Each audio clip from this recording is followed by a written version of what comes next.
Kimbangu ya Kasavubu, Kongwa Lumumba ya Bana Kongo, Ebale monene zamba pesa biso eza Kongo yo, Kongo, Kongwa Kimbangu ya Kasavubu, Kongwa Lumumba ya Bana Kongo, Ebale monene zamba pesa biso eza Kongo yo. Mama mwana ya Kongo bisika bozali bofungola miso Kongo,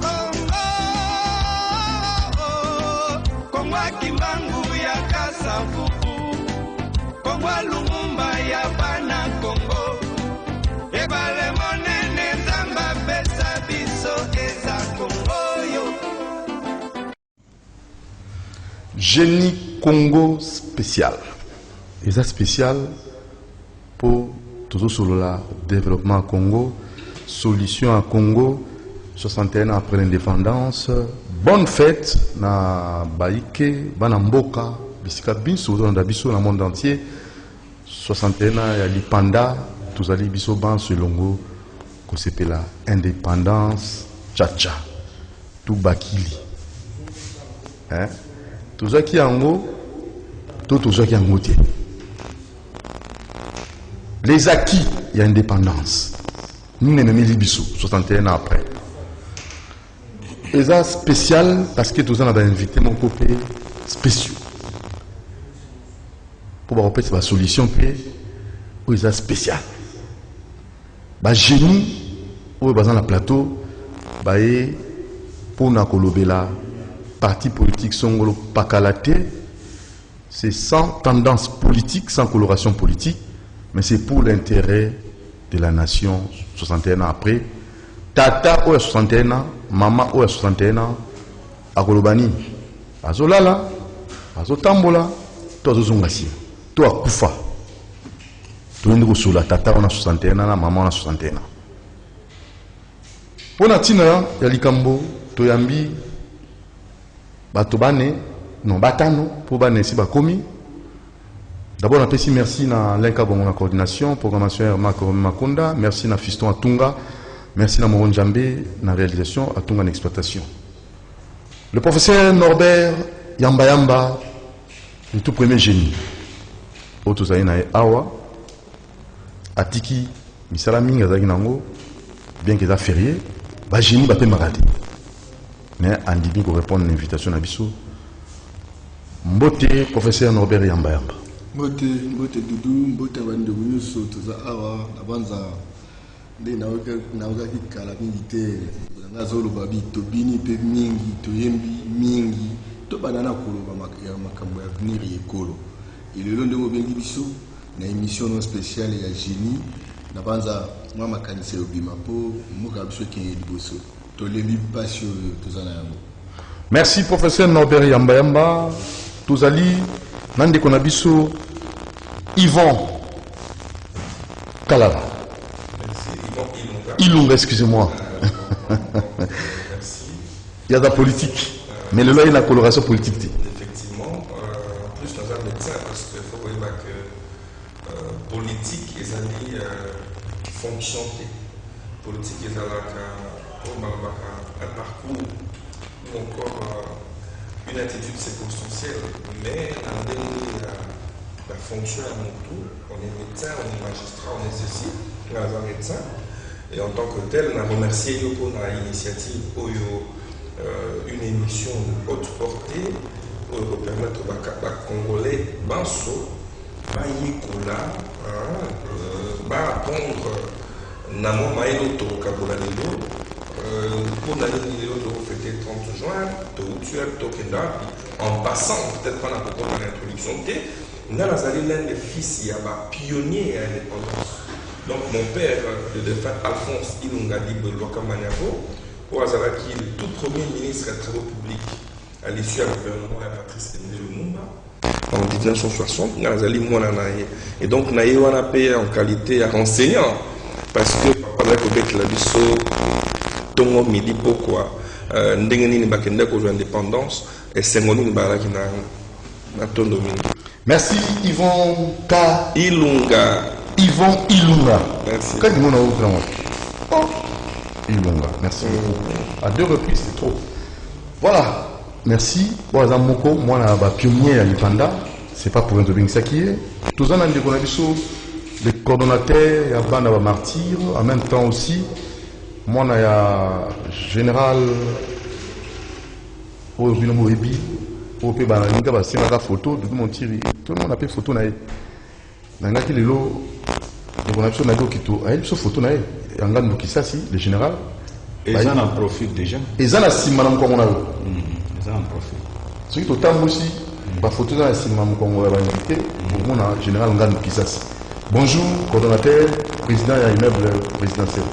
Merci ndeko Doudou Moutiri, mbote na bandeko na biso nyonso, mbote na bandeko tu balali bana mboka bebo baza na kati mingi pe na ba conseiller chef de l'État o bazali ko sala musala makasi tozo féliciter pe tozo mona ba mbombe bandeko bino. Nabi Okito sa l'un de pionnier munene mwana pionnier munene a Oyo est marqué l'époque. Ça a marqué l'époque des années 60 avec Patrice Lumumba et ses alliés. La deuxième époque, c'est l'époque de la révolution des 17 mai.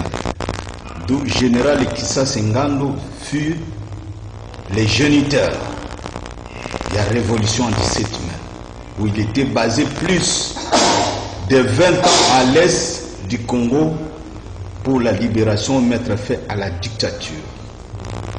Donc, Nanabi Okito, plus de tout ce que je peux dire de mon père, mais je suis aussi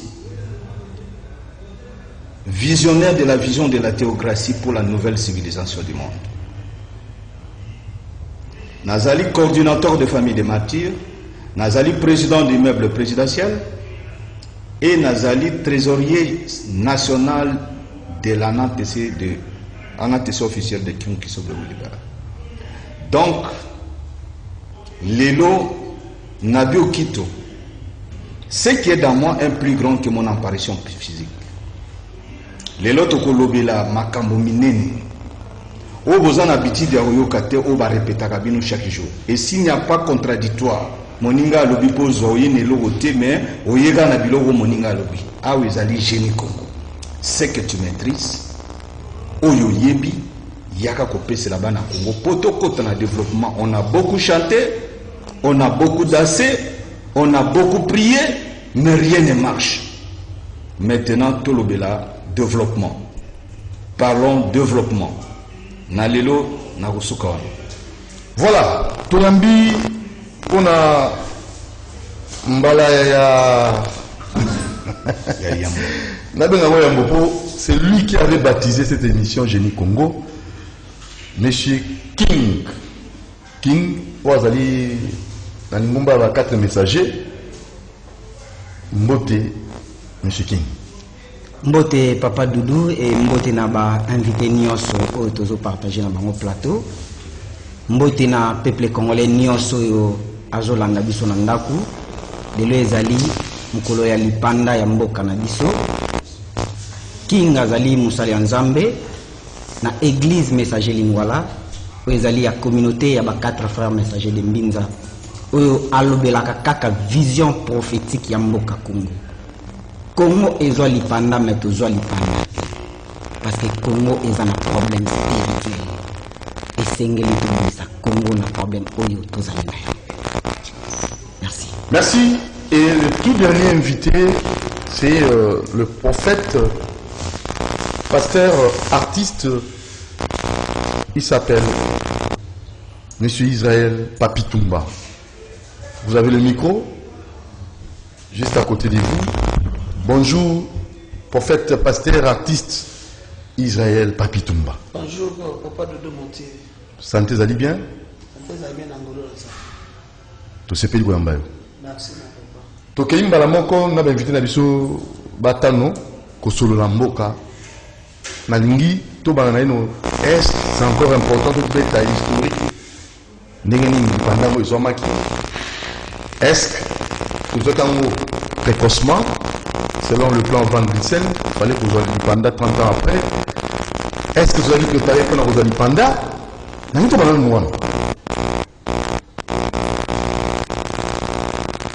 Monsieur Yvon Ilunga.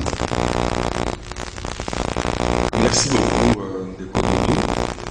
La bandit est-ce qu'il faut tout lever la histoire?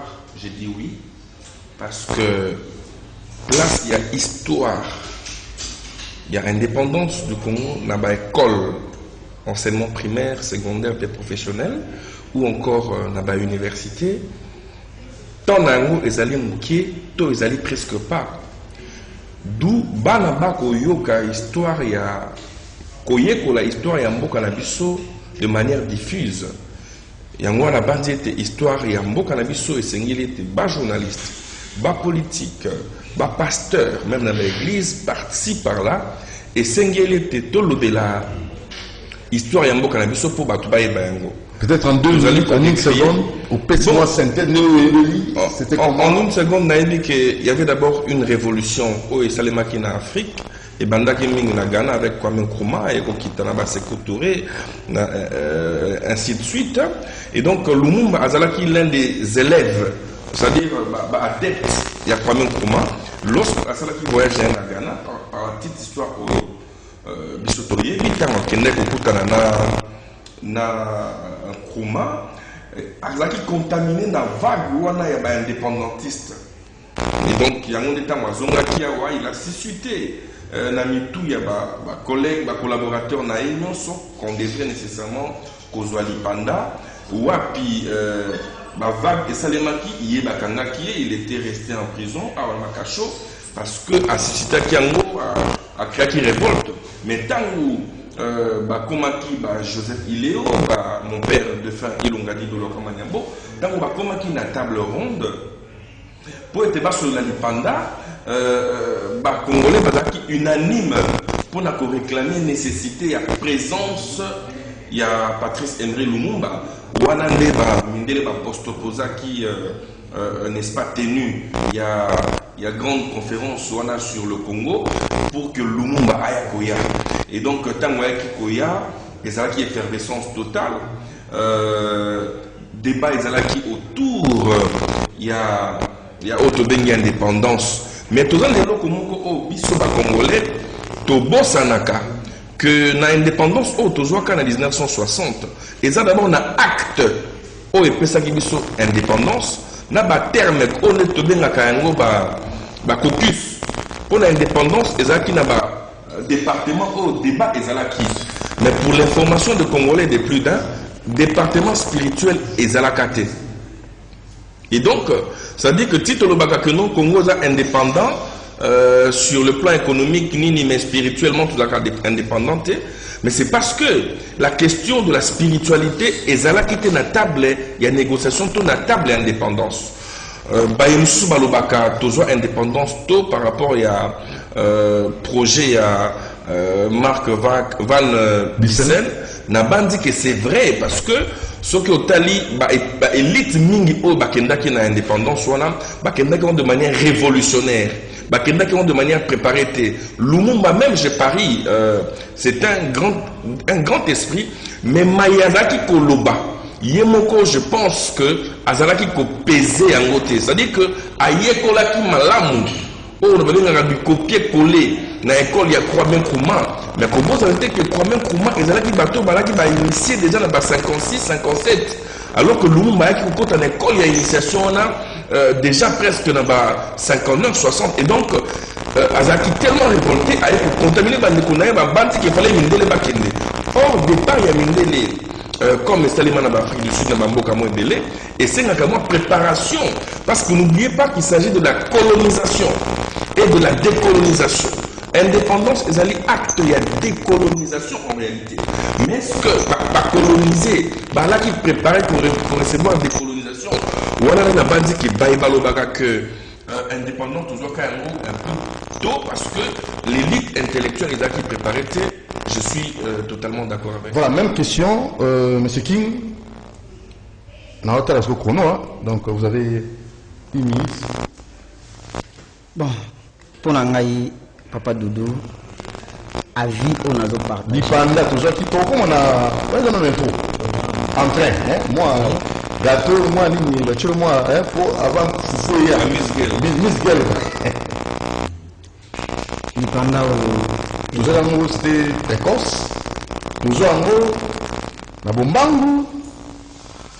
Tout ça, en gros, tozwa lipanda me tozwa lipanda te pe tozwa lipanda na lombango te pona nini lipanda oyo Lumumba Mpolo Kasavubu Okito Mobutu bazwa yango na souffrance ya bansetre na biso na lingina la kisabandeko bazola na biso nda botala ouvrage oyo les fantômes du roi Léopold eza histoire oyo ekomami depuis 1300 histoire ya Congo naza en face na ngana professeur ya université monsieur Norbert Yamba so koti na bibliothèque nationale na biso okutango te eza te peuple congolais ayebi te na quel prix et révolta Lumumba pour bazwa indépendance oyo tobenga précoce.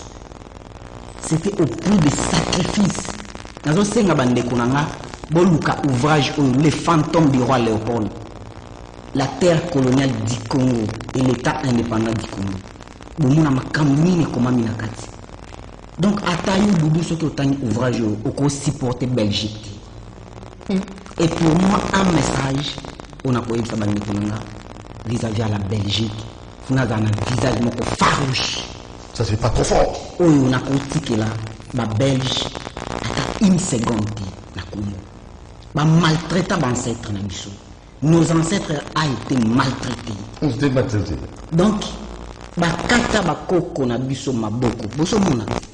Maboko eza okata na so botali yango bomona comment ba futa prix à cause ya richesse o nzamba pesa bango gratuit. To senga Congo ti. Nzambe nda pesa biso Congo. Nzambe nda linga toza ba Congolais. To senga Congo ti. Et uta na volonté ya Nzambe. À cause ya bomengo na biso Congo et souffra ba koko na biso ba nyokwama. Bazaki kopesa bango quota na journée. Dudu ndenge ozokende lelo fotondisa cantine ya caoutchouc. Ce qui ont remplir quota na yo ya journée te tango kozonga bakati yo liboko eza prix oyo ofuta bakati yo liboko. Ce qui ont remplir quota na yo ya journée te soit bazwi mwasi na yo ou bakati yo liboko wana etango bakokata yo liboko po ba justifier liboko na bango wana bal moko. Donc makambo basala ba ancêtre na biso tu ne peux pas supporter. Okoki ko supporter makambo yote. Yango etinda Lumumba ba se révolter pour na kozwa indépendance. Mais indépendance oyo tozwa yango mabe. Dudu na pesa. Nandenge ke sur le plan spirituel Congo est indépendant. Congo est indépendant. Na pesi ba vision prophétique et belé à wana plateau na yo. Depuis année 2021 bandi eza émission ya liboso on a sali banda na pesa kombo wana ya Génie Congo. Et Génie Congo oyo na yebisa yo Génie Congo na lettre CT. Lettre C est na conférence de Berlin. Génie Congo soki otango komona Congo ekoma makana lettre K. Pourquoi lettre K? Ce qui otangi na Bible, naza na Bible na koyebisa yo, ce qui otangi okomona nzamba zoloba mboka oyo eza na kombo nanga. Lettre K wana sur le plan spirituel ezolinga koloba kalunga na Kikongo, donc c'est-à-dire le Dieu tout puissant. Et Congo avec lettre K ezo bimisa kombo ya nzambe le Dieu tout puissant. Ce qui continue kotanga toujours na histoire okomona comment Dieu kokao bayaka recherche akoluka isa nzamba zalaka. Et quelque part au monde abakomi Afrique ezalaki la terre du roc mabele ya libanga. Or na Bible azoloba je suis la pierre maîtresse oyo kotonga église libanga ayebisi pierre okokoma libanga wana yango ekotonga Congo yango nayebisaki oke Félix Tshisekedi soki abimisi peuple congolais na souffrance spirituelle te Nzamba o pardonné été. Parce que c'est lui le 4e président. Au Simon Kimbangu Loba. Nazo comme ouvrage moko sur l'accomplissement prophétique. Ya Congo. Eux qu'on a publié. Et en première position, invité à Liboso Oyo. À Koya. Na point de presse. Ils ont doudou. Parce qu'ils ont moutou. Liboso a pesanga micro. Pour na lobe la mboka Congo. Mkolo Nzamba a pesanga vision à Congo. Ce qui a bimisi peuple congolais. Na plan spirituel, ton souffrance spirituelle autozana yangote. Nzamba olimbi ça a été. Parce que Félix est le 4e président, je le répète. J'ai tous les signes et tous les preuves. Mukolo na koya ko sala émission spéciale Félix Tshisekedi. Azanani, mukolo ba congolais ba koyeba. Et mukolo yo peut-être ba collaborateur na ba koyeba. Nini fois sala. Pour bimisa peuple congolais na souffrance. Azongisa ki mboka na maboko ya Nzambe. Et makambo ko kata ezali. Est-ce que mais nous avons besoin de solutions en tant que génie. Merci. La solution est Nabi Okito. Précocement, tout ça qui lui panda, tout ça qui préparait. Dans le but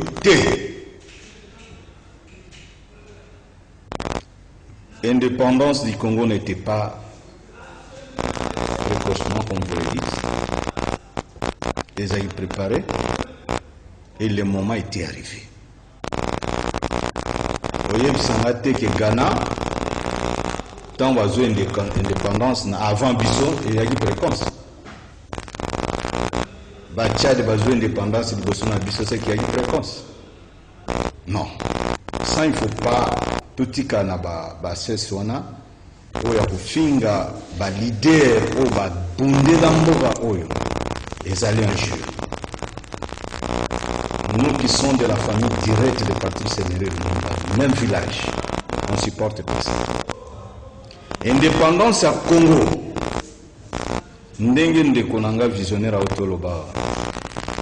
Et ça qui tend. Et ça au tali des années sortant, et ça qui courant Nzambe à Ndemoutatibagi que non, l'Afrique est côté en indépendance, et ça qui Congo. Et ça qui courant, ça au tali d'indépendance, il est au fêté du sol de l'eau. Dans 2 jours au Burundi, ils ont fêté. Dans quel jour c'est tel pays. C'était courant du temps. Tout ce qui a excuse. On dit ma responsabilité n'a pas que non, on était capable de mettre Baza qui n'a pas de problème tribal pour développer le Congo. Lumumba n'est pas un enfant ou un adepte de Kuruma. Non. Lumumba bandi, parce que nous sommes de la famille de Lumumba. Lumumba a bandi révolution na ye, na école.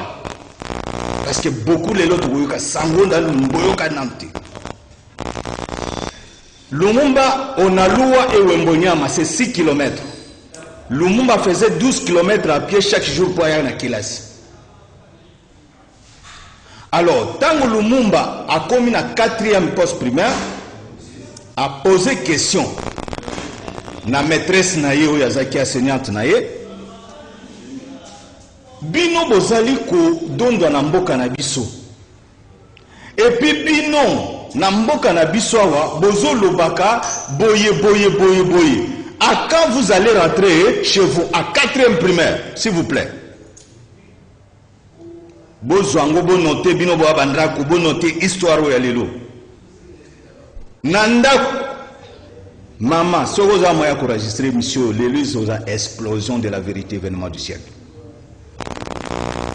Lumumba a posé question, va suspendre une école primaire pour la première fois. Deuxième fois, Ayeli Soussou a posé question à la maîtresse Naïe. Bino na ere à religion. Abibino, vous apprenez à pardonner. Mais vous autres, vous ne pardonnez pas. Mais vous nous apprenez, nous, à pardonner les autres. Non, ce n'est pas vous les catholiques qui ne pardonnent pas. Non, ce n'est pas vous qui sont les religieux ne pardonnent pas. Mais vous nous obligez, nous, à pardonner comment? Des exclusions à Patrice Emery Lumumba dans tout ce qui était église méthodiste unie du Congo d'aller Wembonyam. D'où Papa Nayazaki obligé comme maïs qu'on a Tchumbe à 17 km de Wembonyam. D'où là, c'était l'église catholique. Centre catholique. Centre ville où c'était Marie. Et Tchumbe. Baké ko ranger kuna ndesiko ndeko ya Papa Lumumba moko azaki na chumbe nde papa Lumumba amemi papa Tolenga poto bagata papa du feu ba pe kombo ya Lumumba c'est Tolenga. Papa Tolenga amemi mwana na ye na chumbe epande konaye po mwana akoka kosilisa école primaire. Ake na ye Lumumba atangi wana, c'est là il se rencontra avec mon père sur le même banc de l'école. 4e, 5e basisa ça. Papa na komona. Raphaël Okitajamba, honorable Raphaël, père de l'honorable Okitapenken. Et c'est lui le beau-frère de Ngandu Kisasi, des villages voisinants. Koto yo papa nangai mwana chef, abali mwana chef. Deux villages voisinants, c'est ça même pas na mandambo ya zamba na katite ndako na ndako ya 3 villages successifs, plus village d'origine ya Patrice Emery Lumumba babengi Tchekoville. Parce que c'est mon grand-père Tassa Mutayambaka batia village Tchekwasaka bakomi na komba na village kombe pa na biso nde papa na biso koko na biso yambaka bango. Tango yambi bango papa Lumumba omelaka te akesi koyo na onaluwa nde esika ki obala mama mato aboti Lumumba. Ça veut dire tango akomi na chumbe basisi classe bazui à pied tous les deux baye en pied de Wembonyama jusqu'à Kibombo. Histoire oyo ba papa na biso na ba mama na biso baza ko betela biso ndenge ba papa ba betela ba ngoma solo tamba utaka village. Même na histoire ba yebisa bino que Lumumba quitta son village natal pour son ville natale Kindu Manyema. Nanzela tellement Lumumba aki mulai mwindu papa na biso pe azaki mulai pembe. Si qu'on a zéro ceux qui va villageois à côté à Manyema ba moni bango bakimi na zamba. Bato nini milai boy. Ou pembe mulai ou mwindu pembe nini yango. O ba monstrete. Bato bazo baka baliamba bakoti zamba. Bango ba continuer nzela na bango tina Kibombo Kindu pona mukuse ba déposer indépendance nana ni lettre d'emploi na Cefel, société à chemin de fer. Papa nanga zali affecté na Cefel na chemin de fer comme contrôleur, premier travail. Lumumba affecté na cimetière Kalima. Lumumba a travaillé comme amuna kineti cimetière Kalima na Kalima ezali na mo ville ya muke, a pris décision ya kokende Kisangani. A combien na Kisangani azui musala na poste. Na poste abandi musala na papa première ville morte ya Congo. Popo yoka indépendance au bolobelaka Lumumba à partir de Kinshasa bon je comprends. On dirait que ce historien basate heureusement tous un professeur a goûté biso na mwa mulongo na si. Na biso Lumumba a décrété première ville morte, désobéissance civique à Liboso na Congo. Comment dans la cause à la D6 toujours ça la bureau moko mais moninga mundela za na salaire triple que nous. Nde Lumumba mi révolté à l'obi non. Vous devez salaire na biso na moninga ezala lolenge moko première ville morte ozala mwana musala ya ndako osana bureau ya l'état fonction publique enseignant mutu nyonso akende boulot lobute.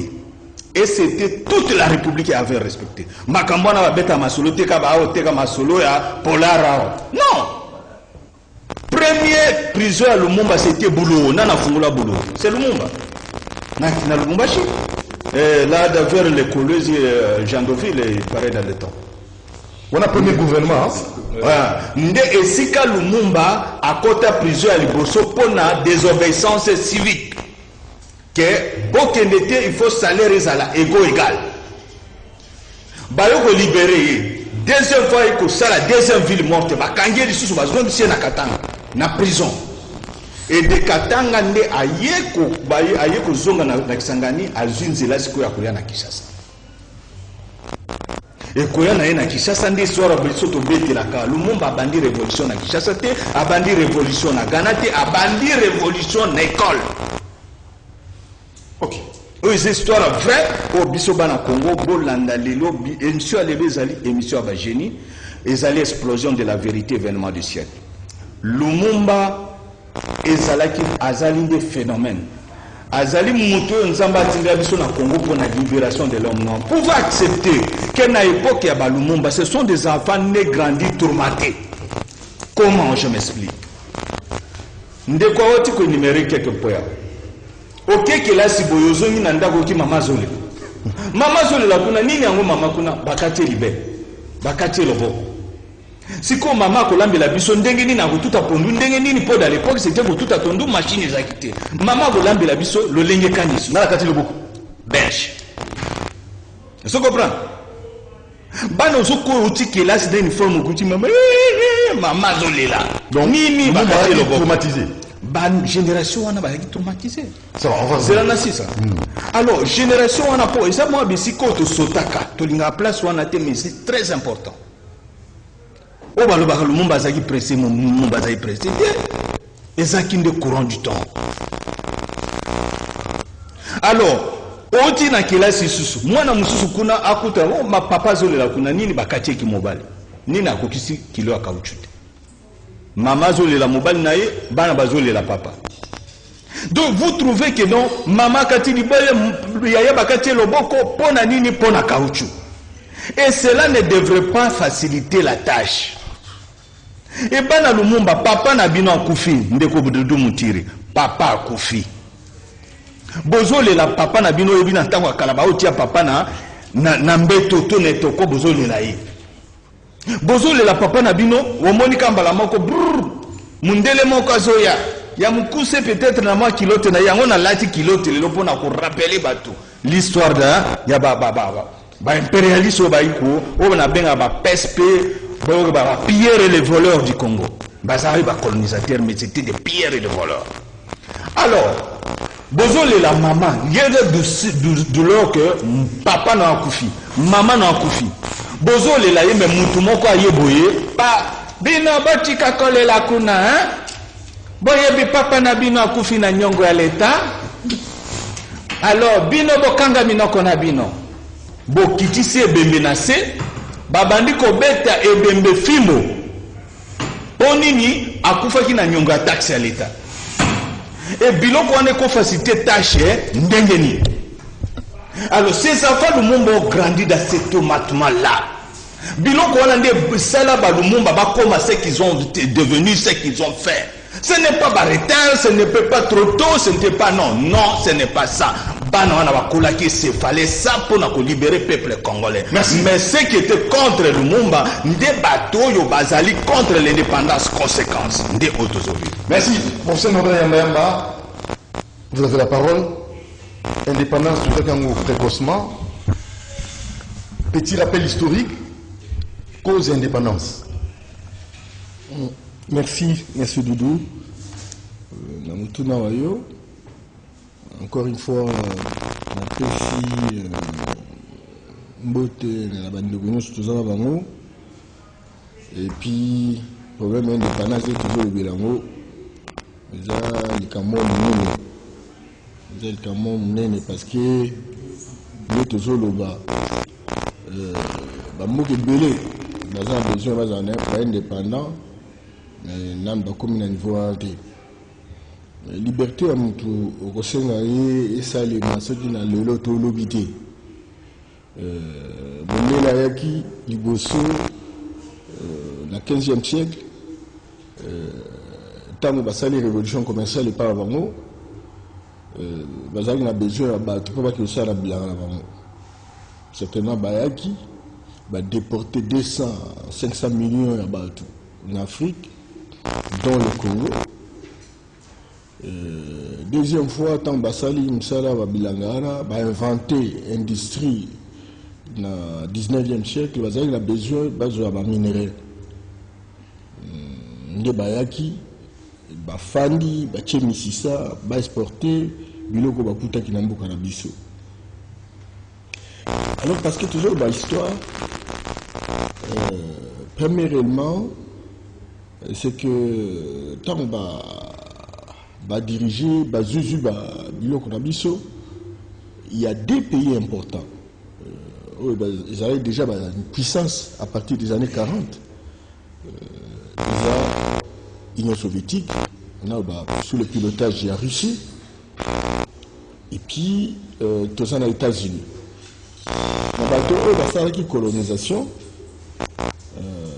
ils ont les États-Unis, ils ont l'Union soviétique, bango basaki bazali na bakolonie en Afrique. Alors tant basali deuxième guerre mondiale.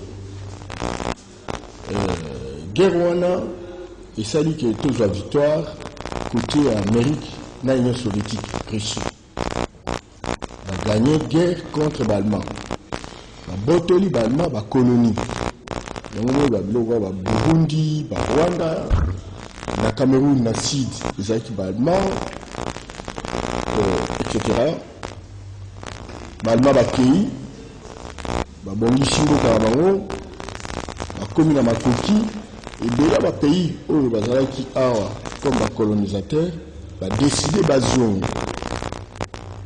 Parce que bazali na responsabilité au même moment que va jouer biloko na yamboka na biso, 80% ya ba revenu ba ressources ba no exploiter, ba baloti ya 20% au ba sa ba nzela ba otonga ba hôpitaux, ba osala ba école, etc. Ba bâtiment administratif 20%, ba ok na 80%. Certainement que ngongango et komaki. Entre-temps, na ba classe na bango ba topé ba bano comprendre moi makambo. Ndenge ndeko kita utiko ba les bandeli le quoi bato comme Kasaou ça qui déjà ba association dans les années 46 parce que depuis 1920 Mandela il y a une association ba libéré en dans 1946 ba ça une association culturelle etc. Le monde certainement azaki na Kisangani azaki président de l'association Ebele. Il était très charismatique. De l'histoire de mon côté, mais en fait, tant le mouvement est bandit, américain comme pas soviétique, parce que dimension là, tu vas comprendre va s'organiser pour créer un nouveau monde, tiers monde. Boyebi na histoire, conférence que Salimaki na Indonésie, na Bandung, conférence en 1955, réunir les pays asiatiques, les pays latino-américains, les pays africains, où Bazalaki toujours sous la colonisation. Et quand on va se réunir, on va créer tiers-monde, on va prendre des résolutions pour être effectivement Bazala, indépendant. Alors, les Américains, comme les Soviétiques, les Russes, qui va côté la colonisation, ils vont influencer de telle sorte qu'ils vont accélérer le processus pour que tant qu'on libérer les pays africains comme asiatiques, ils mettre en place un système de la colonisation. Et raison pour laquelle que les leaders pousser effectivement pour toujours indépendance, mais indépendance c'était Ezaki et le Komoko ok bani va remplacer système il y a qui système de colonisation bah un système sur la néocolonisation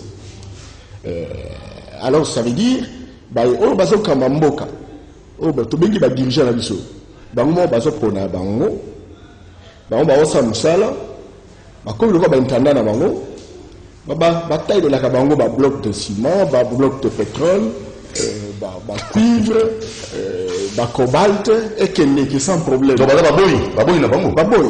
Baboy, noir de maison. Baboy, pas ba belge, ba évoluer. De la saki musalawana.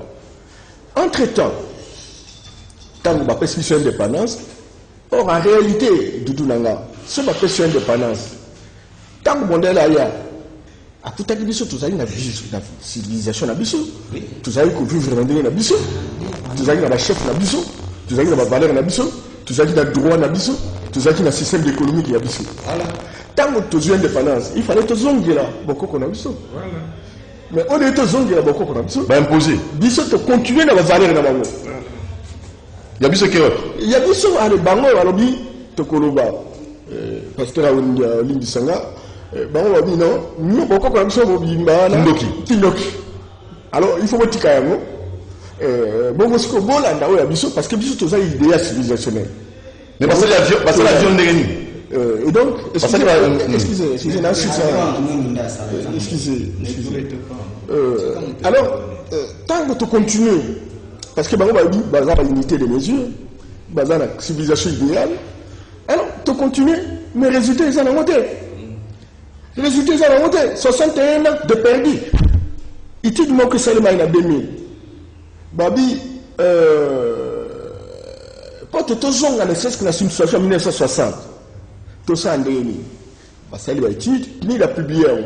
Il faut 75 ans pour toujours à la situation de 1960. Parce que tu as $368 par habitant par an. Et puis, on attend voilà, tu as le même niveau en Afrique du Sud, même niveau dans le Canadien, même niveau dans la Corée du Sud. Le Corée du Sud, on a 1300 milliards de dollars en produit intérieur brut, 41 000 dollars par habitant par an. Du sud, tu as $450. Tu as 50 milliards de produits intérieurs brut. Canada, tu as la 8e puissance économique mondiale. Afrique du Sud, le Loaza, parmi les 5 pays émergents, le plus confortable dans le Kili. Donc, tu as une indépendance, on est tous de la Boko Kourabiso, qui génie la Bisso. Tu as un médecin. Je suis content que quand on a des techniques comme ça, comme la politique des Amaram, mais dis-moi, on a besoin de salaire là. Qui s'y a tension, qui s'y a diabète, qui s'y a malaria. Est-ce qu'il y a une université? Il est au côté. Alors, ce qu'on a, tout le monde est là. C'est comme mis par exemple, tout pygmée, il y a autant de sabiso, il y a traité diabète. Mais donc, tout à coup, pourquoi? Parce que mon dernier a commencé le cognon sur la moïndo. Le corps, il y a qui diable, le satana, etc. Donc, tu perds d'agnos. Il y a un moment où tu n'es pas. Tu qualité. Le monde de l'eau, c'est zone. Oh, le loi, c'est la banaï, n'a pas qualité. Oh, le loi, c'est la moissine. La salle famille, Abina Ndimi, c'est mot. Gouvernement belge va voter budget juste pour corrompre l'élite politique congolaise. Mais bango baboui babi il faut beaucoup la bisu salé mandenge le ngobani so bazongi lelo pe batali nyosho zo koleka na classe politique na bisu na habité so vous na malam. Donc sincèrement indépendance non ils ont indépendance indépendance c'est la liberté, indépendance c'est ça restitution de ce qu'on a arraché aux propriétaires, tout ça sur la propriété pour nos mokonzi il faut qu'on soit au Talibanda pour nos opérateurs économiques. Donc, secret de puissance, cercle ésotérique mystique. Il faut aux la maçon, il faut aux rosicruciens, il faut aux la Noël Club. Alors, Jésus sera prisonnier. Et donc, indépendance, il y a biso, tokoloba, même to mécanisme. Je suis content parce que Docteur Nanga, tout ça, pas politicien. Mais, les lois, à toujours 20 milliards, tout ça, les autres, 100 millions d'habitants.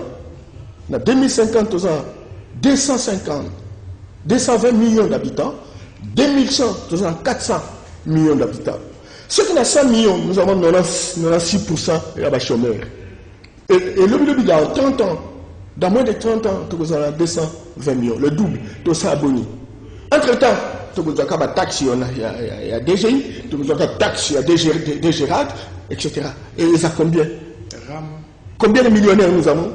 Combien de milliardaires nous avons? Combien d'entreprises nous avons? Tout ce que nous avions comme entreprise en 1960, nous avions plus de 180 sociétés forestières. Nous avons combien de kilos, de tonnes il y a ma cuivre.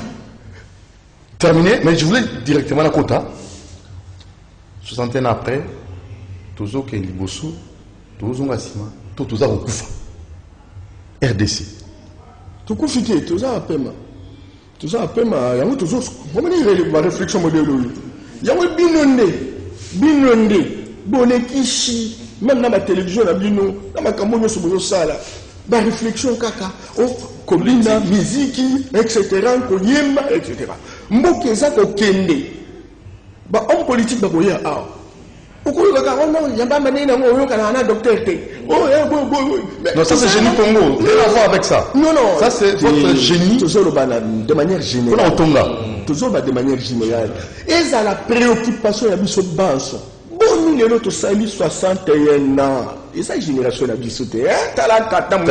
Na boti bana, etc. Article Ah non, c'est quoi? Tout ça pour avancer. Oh, bah, universitaire, plus de 4 millions. Bah, licencié. Bah, licencié, bah, gradué, bah, docteur. On peut s'écouter, docteur, moi, Moussalabo. Na gestion contre la pamba, à Zoko Kati. Alors, finalement, Tozo Kende Wapi. On a mis, excusez, on a mis, Toko Kosa, la réflexion, Teto Luka, place ni Tokoya, puis la place où on a toqué les Makoto Keli. Tokoya Wapi. C'est ça, génie Congo. Oui, bien entendu. Tokoya, la Makamisa. Partout. Makamisa. Tanga likambo ya liboso ezali tango ba mondela ye pona fanda libela na libela akataki ki baya na religion la bango religion bango o nzamba za mondele mwana nzambe mondele banjiru mindele adam ayev mindele et donc posomiso ba posomoindo tout ça la forme ya satan biso tout ça bandoki. Ça, c'est le génie. Oh, nous avons des salades qui sont mobiles. Ce qu'on a ici, ce qu'on a en Europe, en Amérique, à Pia, groupe na groupe, Mayel. Na Mayel, on a dit, na péchimino mokili, vous transformez yango. Yango, on a tout ça, on a besoin d'un village. Vous avez la malaria, mais péché le kamas, et le comment au Meli, au Biki. Mais à quelle université Mayel, on a l'esprit de Dieu incarné dans un corps humain.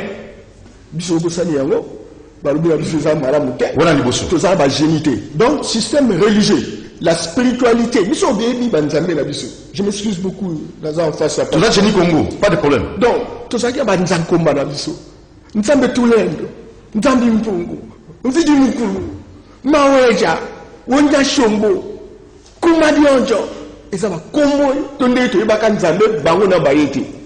Bango, bête biso fimboto et baka, nzambe la biso sauté. Deuxième chose, système éducatif. Talaga niveau d'éducation tout ça là.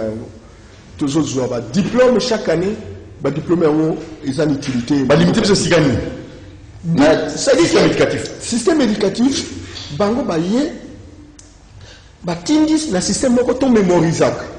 C'est-à-dire docteur Azana attends médecine, la théorie, syllabus, faut bloquer. Livre, on comprend, on mémoriser. Prof, qu'est-ce que signifie, quelles sont les causes pour avoir l'attention?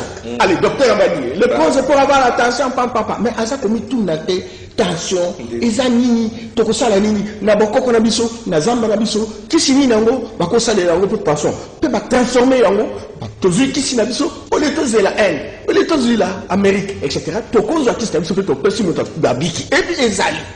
C'est ça, système éducatif. Ba limité. Non, ezali système moko, bino boza besoin. Pour la bolia, ceux qui courent, il y a Charlemagne, il y a Général de Gaulle, etc. Dans le Équateur, on a la recherche, on a une confirmation dans ma cambouana.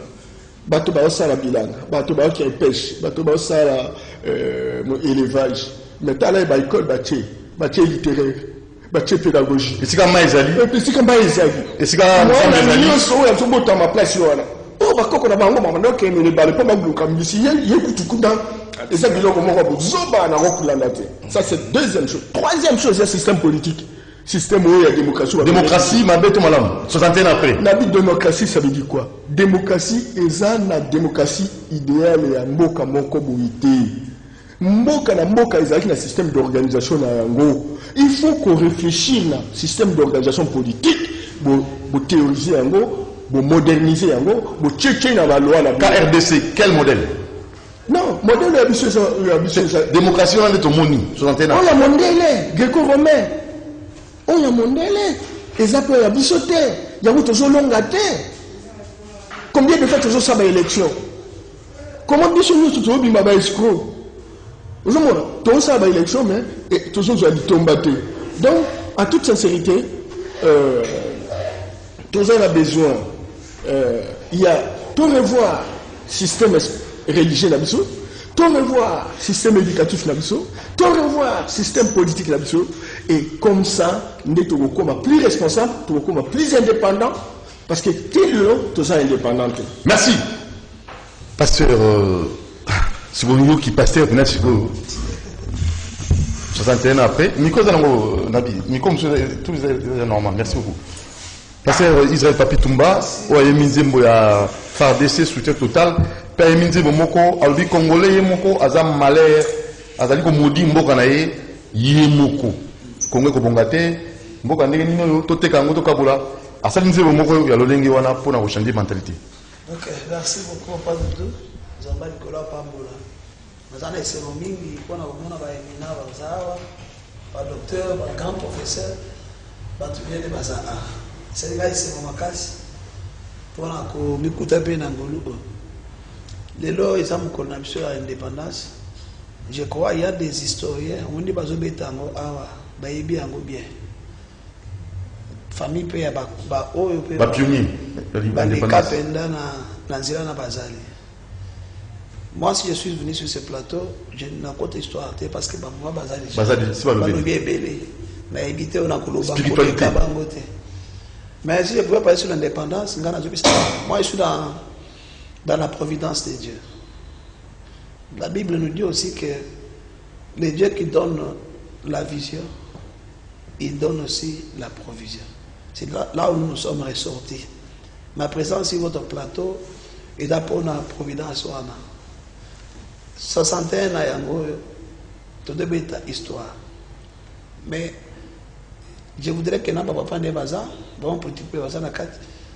Tout ça n'a pas ça cette fois-ci histoire ici là. Histoire de Okanga yango parce que de l'histoire où nous sommes venus.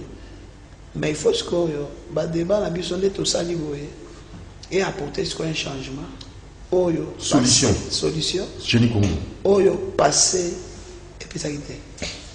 Le professeur a parlé des choses importantes. Tout le monde a parlé des choses et ils ont bien pour Nambo Cannabis. Maintenant, quelles sont les solutions que nous devons apporter? Proposer, parce que tout le monde est dans l'état pour là. Pour de façon que Congolais, parce que par exemple, d'abord, on a se retrouver les Congolais, à se retrouver. Alata, Atanga, afin de Sika Malam. Et le quoi, les Bosso, n'a pas Asalaté, Sika Malam. Les ventes de la famille n'a pas point d'oreille. ODD, objectif à développement durable. Ceux qui veulent dans la terme. Après, les trois points essentiels là, point religieux, point éducation, point politique. Il a raison. Et bon, il a fallu la théocratie. Congo et Kobonga, Oyo, Naeko Salape sont officiels les lois à la plateau. Nabana Soki, Nabana Tunazame Mutuna. Soki ya solo, Ozo Salate, Fata Oluba, Tozonga la Kanzame na biso ya Bakoko. Ya Bakoko. Soki ya Mindelo Ozo Salate. Ozo Mona. Cela veut dire que c'est avec raison. 61 ans, Yango. Boka na biso Congo. Et Botika la Kabul. Tozo Kendi Bosso, Toza malade, Toza bonissant, Toza. Koloba ke indépendance qui précipité, Ngana Onimangote. Non, voilà c'est l'équipe. Mais Toza Denisco, Toza Nanga Isaya que. Toujours Kendi Toza la précipité. Et dans la précipité, dans le temps, dans le côté. Mais nous sommes à la volonté en Zambie. C'est que nous devons maintenant faire. Et qu'il faut qu'on ait tout biso awa pionnier pour le cas solution pour la cannabis. Solution est paysan pour la cannabis. Au moins dans un thème aux affiches nanga et là on a développé n'importe quoi à l'église. Dans le lobby Dieu au pouvoir, Satan dans la démocratie. Dieu au pouvoir, Satan dans la démocratie. Oui, oui. Pourquoi? La démocratie c'est le pouvoir du peuple. Mais ce peuple est-ce que tous en libre? Ça fait partie de l'indépendance. Non, on n'est pas indépendant. Au monde où tous peut coincer dans le pouvoir beaucoup où que le peuple n'a rien à dire. Le peuple ne se retrouve pas. Au monde où bambon tout temps mebele mais n'a pas tout bazali banda moko bazolo ba mais binon pour qu'on habite comprendre bambon ebele boy. Mais comment mboka zo évoluer? On comprend que papa ta mebele atangi mangaba loge ba nini. Aujourd'hui, Satan est dans la démocratie. Satan est dans la démocratie. Que faire de la démocratie maintenant? Et d'après le bosso, il y a évolution comme beaucoup. Solution. L'indépendance a été Dengezelaki, mais on n'a pas encore eu l'indépendance spirituelle. Ça, c'est vrai. La décolonisation spirituelle de à côté. Parce que le mental, il y a Congolais plutôt, est changé en entier. Nous avons un sérieux problème sur le changement de la mentalité. Il y a Congolais. Il faut d'abord, mentalité à Congolais, il a développé.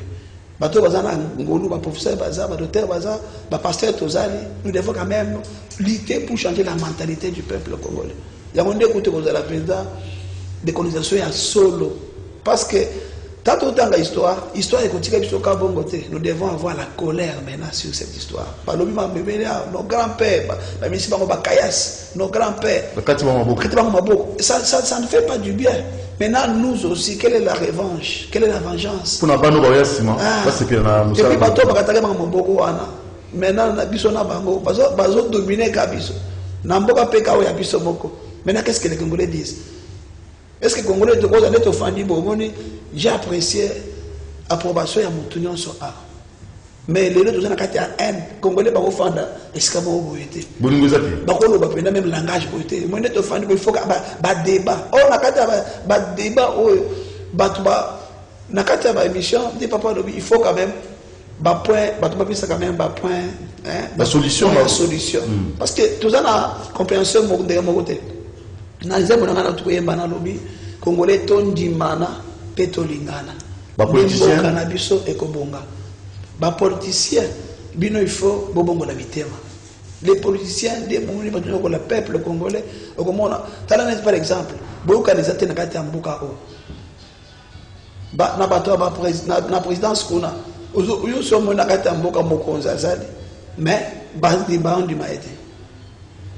mais maintenant, le chef de l'État va parler, tout le monde a quelque chose. Mais qu'on dit, ça a une chance. Et ça n'a pas été. Aux hommes, on a des députation, on a la Sénat. Vous trouvez vraiment que les Congolais sont à la base. À part les Mindés, parce que les Mindés sont à la base, les Bosso, les Linga, base ou en matière, on a appelé ça. Mais en tant que nous sommes dans un média de l'Oba, les Pamboli en Congolais, et que soit la cause de la Congolais. Mais quand vous dites ça a moi rappelé la première des solutions pour me mettre dans le oh, l'Obama là, oui, je voulais dire que le message de la guerre, c'est que une grande maladie. Oh, tout le monde maudit mboko na biso. Papa nanga Congolais alobaka malam te pona mboka na ye. Mboko eko bongate. Ça veut pas dire des solutions. Il y a des décolonisation spirituelle, mentale. Parce que tout se fait aussi par la foi. Aux hommes, mboko eko bongate. Mais mboko eko bongate. Eko bongate mais bango bambungo ebele. Mais bazo biso mboko eko bongate. Biso bana mboka. Tellement que souffrance les âmes casse. Aux hommes du mapeka ke mboko eko bongate. Aux hommes ba biloko wana. Yangona yembaki otolo bamala mwe pona mboka na biso tutatolelonga ye elongo na Yesu yaya makondima e tokolonga e otolo bamala mwe pona mboka na biso tutatolelonga ye pona kolo ya Kongo banganga na Nzambe bosakolela mboka e basambeli nyonso e tosambelela Kongo bino bakonzi e bolinga peuple biso peuple tondima bakonzi na biso gouvernement sunga peuple la justice otombola mboka ba politicien bobongola mitema ba chroniqueur botika polémique nde papa ozukoloba tango ça c'est ba mission c'est une mission de tunga mboka ba étudiant Binonde Congo ya lobby, tu vois c'est ça. J'ai joué sur le changement de la mentalité. Donc la solution est que si mentalité à Congolais kokozala ils ont mis en place. Congolais comme na bolingo ya kolinga de konae. Kondima pem de konae parce que okosala nyo sote yemo. Deba de papa tout le ba lobité ba décoloniser cette église. Tozonga na kati ya banzamba bakoko. Ngalo kona za pasteur na hotel na bana kotene papa izabongo te. Ozoma biloko wana mboko kendi bosote. Yango zo mona vraiment que indépendance tozolo bilade lo ba téléspectateurs bazoka biso ezala Brazil ezala Congo ezala l'étranger. Nous devons avoir la couleur congolais. Na hotel lobi l'église, Dieu m'a donné un message prophétique sur l'inspiration. Na hotel la moto bazo benga Jacob. Jacob azobunda na Nzambe. Na Genèse 32 verset 25-26. Tant azobunda na Nzambe, Bible ezoloba Jacob akutanaki pena na handicap moko aswaki na Nzambe tango abundaki na Nzambe. Akutanaki na handicap. Sikoto akutanaki na handicap, Nzambe azobisa Jacob alobi na yeke ndenge eza awa comme ça Jacob tikanga na ken. Jacob etingana kotika yote. Cela veut dire que papa na biso Meri Lumumba au bazoloba il a été aussi il connaît même la mort. So Jacob Nzambe buga ki mais ya kufi pour na Congo. Il nous a biso kotika na. Vous comprenez? En dehors de lui, il y a beaucoup de gens qui souffrent pour le Congo. Il y a beaucoup de gens qui vraiment tu vois quand ça va martyr. Il y a l'indépendance de fonder les lois na Platon na papa Doudou. Maintenant et qu'un décabo. Aujourd'hui c'est les jours où Congolais n'ont si votre baguette fini les sottises, ce qui a mindele et sili. Fini les bêtises, ce qui a politiciens et sili. Fini les dirigeants et sili. Congolais actuellement. Ma population. La population peut. Tout est ma conscience, il y a ma lame et quota. Parce que le lot pour papa le mille cambo il y a éducation. L'éducation, le lot il faut conscience boka. On a biloko tout ça là te bamuka batu oyo bakoza na maturité bakoza na bagage banzembo zo sunga Congo banzembo zo sunga bagage pe ya ke ça mate afani bino pe na ba émission pour changer système ba ya ba émission bino so ko bina ba ndeko ezala na place te yango ça va construire pour Congo na biso et comme na développement autour sur le changement de la mentalité. Merci prophète Tozonga banayo koko palata. Il y a une solution. Parce que comme on a étape la solution, 61 ans après l'indépendance, papa ou maman a 61 ans, azo konguluma, azo konga simata olala, et si quoi asenga comme génie pour payer sa solution, surtout ceux qui ont dans nimba, ceux qui ont vraiment na kati ya comment, belelio génie à l'élo pour payer sa guérison. Nini au payer sa comme piste de solution. Mbote mingi mutamutiri matondo mingi na tato akilaki likolo na se Nzambe bakoko babelelaki mpumu tulendo maweja akongo mongali Mungu wa baba pe nyonso ya nyonso oyo epesaki bango solution na mituna to na mayenyonso bango bazalaki na yango pe nazongisi su matondo mingi na bambuta mutu babimisi makanisi ya malamu o pena wezola kisa ete lobi ya Congo kaka ndenge mutamutu embaka Congo bokomona pamba mais lobi bokolula yango mboka e développaka na conscience batu tongo babandi déjà kobimisa makanisi ya malamu boye ba yango mbongwane koya 61 ans ya indépendance esali biso na lupasi pamba te tango bazolobela mo indépendance po mutu akoma indépendance sekazalaki na buumu siko ya solo boumba ya peuple congolais esila to toza kaka kati na boumba poso toza na kati na boumba jamais bokobeta mo ya indépendance parce que bato batelemaki mpona indépendance wana baméritaki bavaleur na bango te ti lelo mbuta Lumumba mpa na biso jeunesse bino boyebisi biso Lumumba kufa mpona mwasi chose plus grave lelo tozoyoka linu ya mbuta Lumumba ebimi na Belgique mpe yambo linu wana bakoya na ngwawa fo misolo longwa na Congo ekende kuna siko nana longola kango awa po ekoma kuna pe tango longola kango awa ekoma kuna amemaki misolo boni c'est que biso photo funda Belgique pamba te baza ba génocidaire pour biso jeunesse congolaise bino combien de Congolais bakufi siko na minute baza na mokila molimo bakie na ignorance ka Mbuta Lumumba kufa pona mwasi. Parce que les lobbies n'ont pas de missiles mille. C'est que madame Baboumaï. Ce qui Mbuta Lumumba zalaki vivant, moins indépendance wana, il n'y a qu'aux alana valeur pas ba congolais. To n'y a qu'aux alana. N'a pas dit to n'y a qu'aux alana valeur. Pour tant que nous bozolo ba 61 ans, le 30 juin. 30 juin. Et ça 30 juin té. Photos on a le 4 janvier 1959. Où est ça là qui est le 30 juin Mbuta Lumumba na 11h va signer to batia mokoloto gouvernement congolais na gouvernement belge pour ça le 4 janvier mais le 30 juin makambo ezate pour la jeunesse congolaise mutasopa ki makila na le 4 janvier 1959 à partir ya refi à meeting ya Mbuta Torder et pas ya Mbuta Kasavubu ou azalaki na bako et Deuxièmement, na refi des faits injustes et à vite na Mikado ezalaki na Tata Raphaël. Mais c'est là qui soulèvement il y a indépendance. Photo songa na nuna makila o ya jeunesse etanga kisko wapi ba droit ya jeunesse na kati ya mboka. Pour jeunesse ntatangisa ki makila pour na discours en Mbuta Lumumba lobaki yango bien. Voici les combattants de l'indépendance sont aujourd'hui victorieux. De ba pesa ki kombo ya victoire. Mais ba benga ngona na lingala. Eza balongi, balani balongaki. Eza jeunesse congolaise. Lelo azana ni histoire où eza ko se référer un peuple parce que peuple sans histoire eza peuple kufa. L'histoire est une science qui étudie les événements du passé de l'homme depuis sa création sur la terre jusqu'à nos jours. Mais où sont nos histoires? Dans l'église, tous autres histoires na bisoté. Muta muta ote ko soulever le moko alobi, ba sant union son photo c'est mindele. Oh muta mutu ki amanga na yembaka, nzambe na komitulaka. Parce que référence na biso moko ba bantu to peuple congolais. Na l'école batangisi biso ngoko tout soko ke yekuna na école nde laquelle suko console sous makasi na ba professeur universitaire qui a découvert la mouchure du fleuve Congo au Sédié Gokao. Mais où étaient nos ancêtres? Na l'école boko sibiso na ba classe na l'église boko sibiso soko wapi mutu akozwa boye bi wapi ekosala ka développer mboka na ye. Ce n'est pas Dieu qui a découvert la mouchure du fleuve Congo, c'est nos ancêtres depuis l'Antiquité. Parce qu'on a l'école boko sibiso. Même l'histoire, c'est une histoire vraie.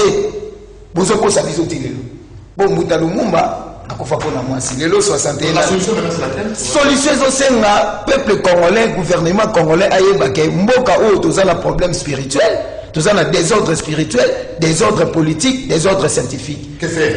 Tous les trois programmes on a faut balongola. Parce que ça programme ya biso moko ba bantu et ko faire développer et ça na ba valeur à peuple congolais. Les années programme ça. Programme ba kuta ki déjà bonzambe au biso to belela ke salaki. Photo songa na réalité. Les deux chemins un enfant bout de route batikela ki biso na classe bango moko. Nzela o to bungi o to kenda banda kala. Ko sa ki biso photo songa na réalité. Na politique. To zalaki na politique ya dialongila, to liya to kokela. Okeza mbobo mini ya moko na mboka ata moninga kenda kitakolia. Mais lelo ba libiso politique a divisé pour mieux régner. Soka komi mokonzi, komi ya basi na ye, makangu, libota na ye, mabosa ni peuple oyo, tata mokeli po balobi, toute autorité vient de Dieu. Tata mokeli a Dieu wana ozala mokonzi po kamba batu. Siko batu wana, baza batu nani? Ya tata mokeli. Voilà. On va revenir. C'est ça moi aussi jeunesse ça au moni makambo comme sous bino média bino ko kanza makambo za massa l'histoire congolaise sera écrite par eux-mêmes les Congolais Mbuta Lumumba lobaka est-ce que na minute génie comme yango est-ce que déjà to bandi histoire mboka na noté c'est que to zaka na retard à programme faux gouvernement congolais fongola miso babimisa ba profession fo mukibango atikaki pe baye bayango que jeunesse congolaise aza ya Afrique ya lobi ingeta jeunesse congolaise aza eliki Afrique ya lobi François Lubaka que l'Afrique a la forme d'un revolver dont la gâchette est placée ici au Congo. Congo me dit que c'est Afrique. Faut Congolais a un programme spirituel, a un programme politique, a un programme scientifique pour l'école est tombée belé. Tous autant à chaque jour l'école les autres au monde Congolais à longi naïba mais atabi ka pamba tout ça tata to mapam mais mundela kutadiso na l'âge la pierre taé to ke na l'âge la pierre polie to ke na l'âge des métaux to développer ki mboka la biso na conscience na biso mais le peuple congolais a ni histoire ni civilisation ni développement ni culture non peuple sans histoire est un peuple kufa to éviter to zo mema mboka wapi to uti wapi to komi wapi pe to zo kende wapi parce que jeunesse oya sopaki makila le 4 janvier lelo ya mibali kuluna ya basi ba baby c'est ce que mes parents bobimi ba faux parents. Oui. Oh, comment yo moko papa zoko ye bango ke bien biso ninge toza boye parce que tozo moneza ke vraiment to négliger culture. Comme mela ya kina d'injection na ye akonza ba dirigeant na biso yango mona ba dirigeant comme na yibi ne mbongo ebele akita na banque ya mundele. Mundele pe kuna saini Amélie dirigeant congolais il mbongo ebele mais gouvernement congolais azata boulangerie moko te ya mapa était que la peuple congolais mapa pa tela ka libre au mona kaka ba indien baye basali galaxie banani ba chinois baye siko mbongo bino bozo yiba peuple o bozo yiba est-ce que vous avez souci à peuple ya jeunesse la kisanga esika nini au mona congolais ata na ba machine moko kaka bango ba kena kapoto ata ya couture azo ata 100 congolais ba jeune fille to ba jeune garçon baye ko la couture tala boko sabiso boye ba yango mpepeza makasi mundele kutu maître na bango zobetam et bongo bango belef abete même bozo mona defe bozo mona kimbango ala kaka bango ni mundele ti bozo na kala mingi te na ba Amérique wana ba mabele na bango bakozanga ata mai ya komela mabele kokauka Europe bien quitté déjà l'Europe bien quitté l'Amérique bien quitté l'Asie bien quitté l'Océanie bien est en Afrique précisément au Congo ingeta aye siko posilisa makambo ya Congo ebikisa Afrique bino média soki bino bozokanisa makambo eza maseki boyebisa peuple congolais vérité ya makambo oyo botango bana wana bakoyeba ya solo makambo bino bobombaki yango eza danger bana oyo bino boboti po même papa Mobutu atikaki na discours nalobaki nayaki pouvoir soki moyindo lelo soki pembe lobi na keimboka na maboko ya nani ya jeunesse nini oyo sikoyo batikelaki mboka yango nde likambo faut que Lucas jeunesse wana oyenda za na programme ya kobikisa mboka mokonzi ti lombo fo yeba makambo oyo babetela yango ya solo mpe bino mende fo boluka makambo namonaka na mundele moko atiaka so comité de suivi balandela makambo eza danger mais kofrapanga ndenge nafrapanga ndenge milimo ya bakoko na biso bango babomaki yango ozomona ezofanche si bozomona mundele bongo akobeta matina suka balakaka et l'homme noir deviendra blanc et l'homme blanc deviendra noir Europe wana bino bomona lelo non bomoni makambo egoyela bango te bamaladi eza mokie bamai kokauka bamonte kopela kutu chose plus grave lobi oyo tozolanda eza le 2 juillet mokolo batumaka yaki pavita est ce que bino boyebi ke yaki pavita bakangaka le 30 juin lelo asala 3 jours na boloko bakangi le 30 juin Congo pe signature ya Mbuta Lumumba basigné le 30 juin po bakomaki bien Mbuta Lumumba na babelge déclaration conjointe du gouvernement congolais et du gouvernement belge. Le Congo accepte ces jours en plein accord et amitié à l'indépendance et à la souveraineté internationale. Est-ce que nous sommes souverains? Nous sommes indépendants. Peu bataille ici, nous sommes diamant na papier, coltan na papier, iranium na papier, na mise de monade. Chose plus grave, un ambassadeur italien qui a na terre minérée à peuple congolais, biso bataille ici, nous sommes na mise na papier, na mise de monade. Merci. Voilà. Yvon, Ilonga. En tout cas, tout ça va être donc solution en tant que politique. Là, maintenant, là, tu as que faire en tant que politique sur un terrain. Yambo, j'aimerais, excusez-moi, qu'on rendre un vivant hommage pour la qualité à émission au Congo Génie. Génie Congo, c'est une émission exceptionnelle. Merci beaucoup. Voilà ce que proposition on a appelé ça avant la solution. La proposition sur le 30 juin. Proposition on a appelé ça aujourd'hui. Mboka o eloko lo sala lo ezali contribution na yo en tant que génie na développement ya mboka na biso.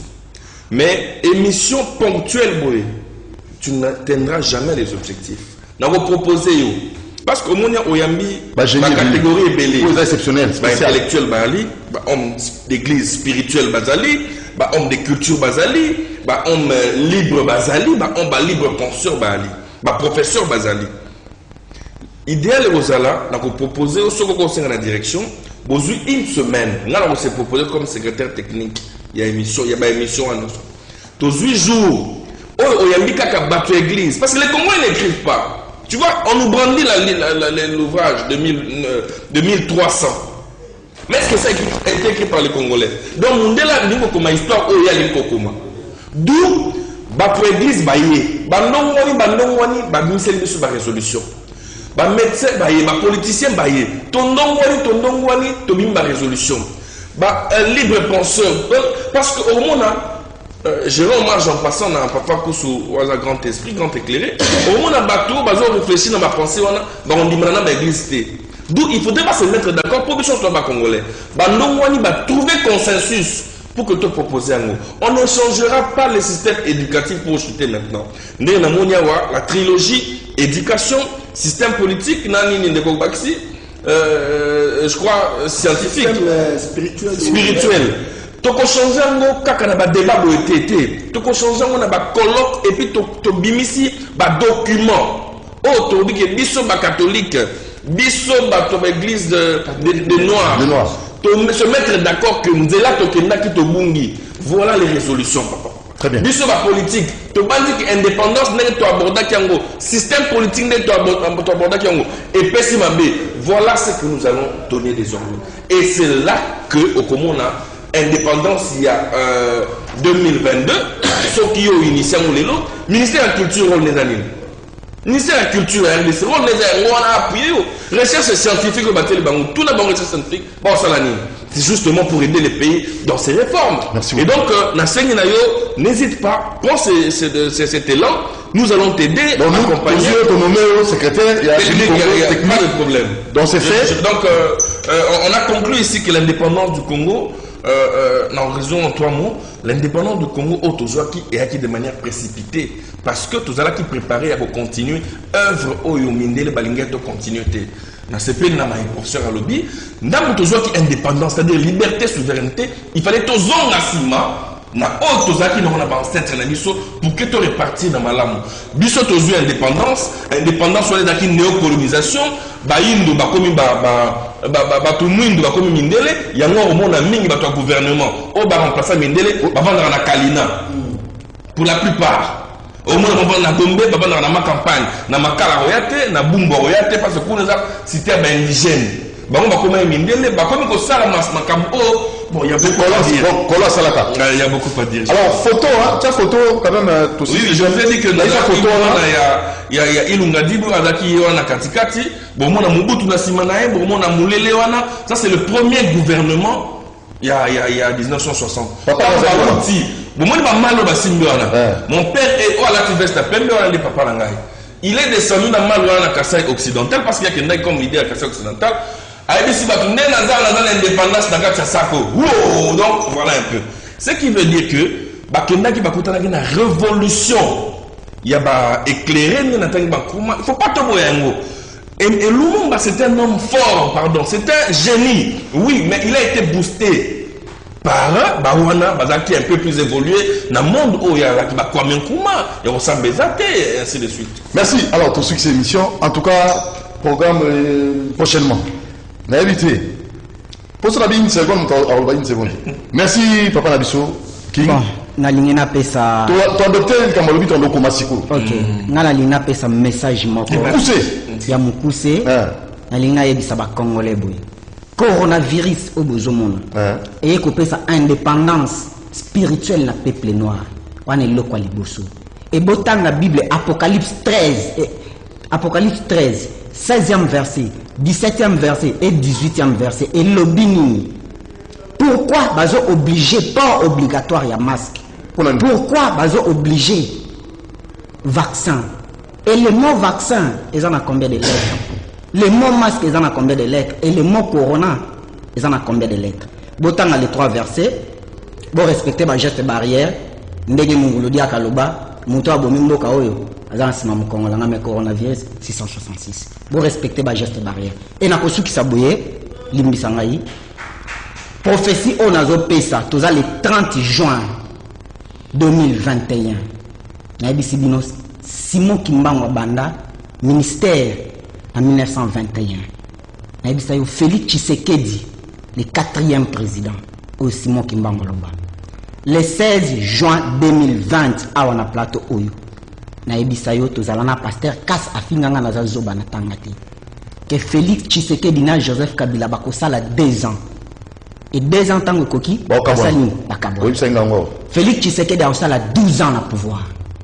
Mission na ye ekosila na 2030. Kobanda 2021 au Tozali.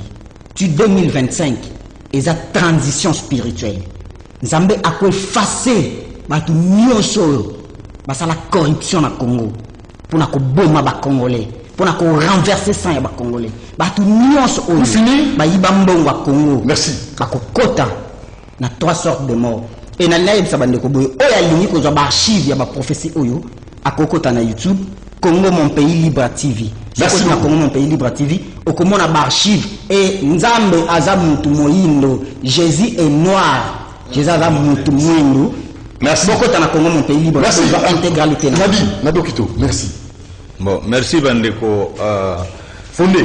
Nakanisi na ligne pe na pesa ma liberté parce que tokotia confusion na mitia batote. Bon, du Cambodge Génie Congo par exemple, c'est moi qui avais baptisé les noms. On était à pleine émission. Il y a appelé ça qui lettre K. Voilà. Parce que le fondateur. Il faut être clair. Le fondateur. Oui, bah cofondateur. Congo c'était libre dans la plateau télévision. Génie Congo. Bon, Génie Congo. Tolobi Boy. Tolobi Boy. Tous un esclavagisme spirituel, scientifique et culturel. Il faut tout le monde avoir esclavagisme. Que les Congolais puissent réfléchir maintenant vers au-delà, quitter de l'ordinaire vers l'essentiel. Très bien. Ok. Maintenant, vous voyez que démocratie est un monde satanique, politique est un monde satanique, les Nations Unies, société n'a pas branche na union sur la banque mondiale est un monde amolili, et puis les Gréco-Romains, Vatican des sièges na bango international. Donc to bukana souté, to boye souté, to boye ba leader nyoso ba yate pona makambo ya busolo. Mais toi étudier que non, la théocratie, comme je suis visionnaire de la théocratie, restauration de la théocratie pour la nouvelle civilisation du monde. Parce que démocratie est une bande de bandits organisés d'une facteur à une autre dans le monde.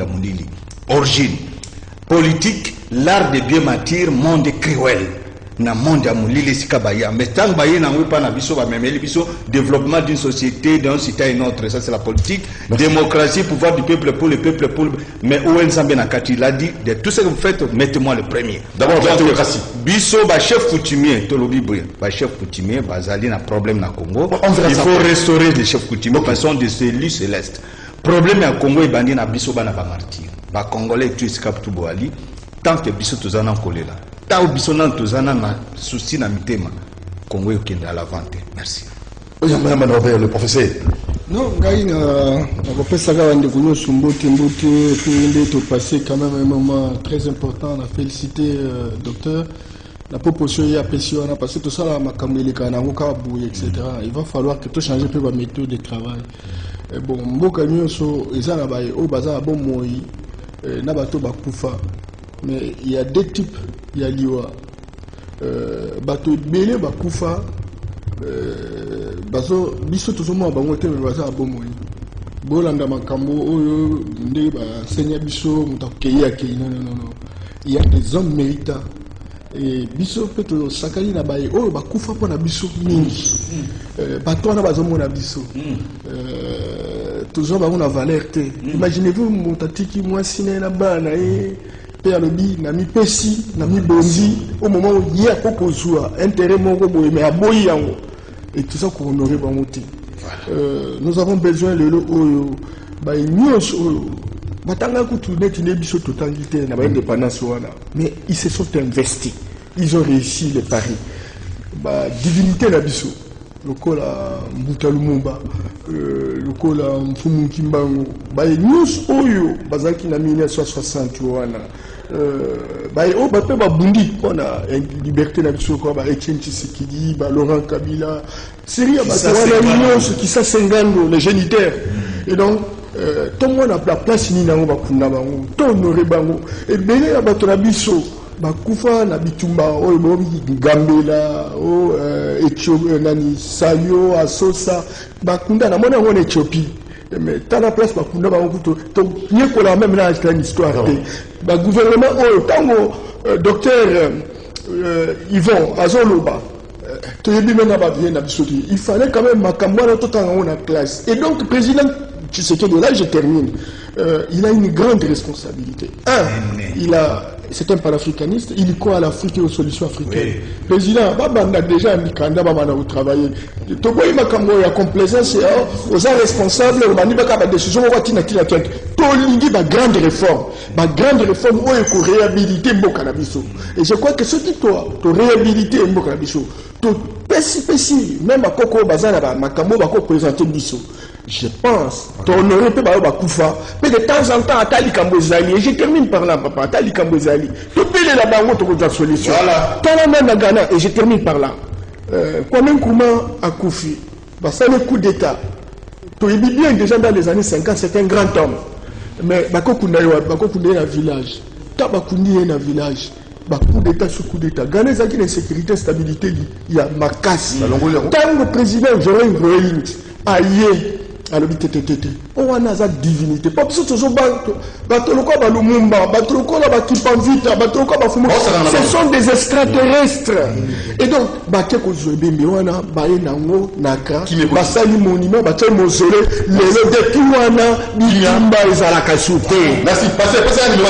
Pas de nous dire, téléphone. 12h, émission de Balasco. Après le programme, oui. Après-midi, l'église Vision de Dieu, il a sur Avenue Bambala numéro 17, référence terrain 50e. Nous avons la thème de Dieu au pouvoir, Satan dans la démocratie. Il y a une déclaration forte pour le Congo. Ma belle Congo, il faut pas la Congolais. Il faut qu'on laisse la Bible et le mina biso bisika makolo na biso kunya tepesa meli biso. Quand on bota biso so bili mwana moke o mina libu makolo nyata premier mata bon bando temps les amboga. Donc rendez-vous avenue Bambala numéro 17 na Lingwala. Non, na Banda Lungwa. Référence terrain 5 quartier Lingwala. Sur avenue Bambala. Merci beaucoup. Kimbondo. Je voulais dire à ceux qui aiment monsieur Essini au Chanzé Bonanga. Pour baptiser, c'est dans ce officiel à mission là. Et puis peut-être aussi un peu les sous, voir le sauvage. Ah, on n'a pas pour la ville. Je crois que le Seigneur est au contrôle.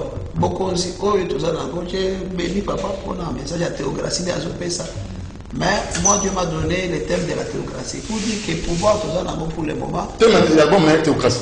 Théocratie. Congo et Congo. Merci beaucoup. C'est pour dire que pouvoir, tout ça, et Zali, Moutouli Souste, Dieu va faire des choses impossibles. Merci beaucoup. Lobby. Merci. Ciao. À la prochaine. C'est fou.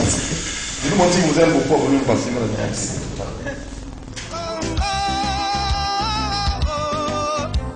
Kimbangu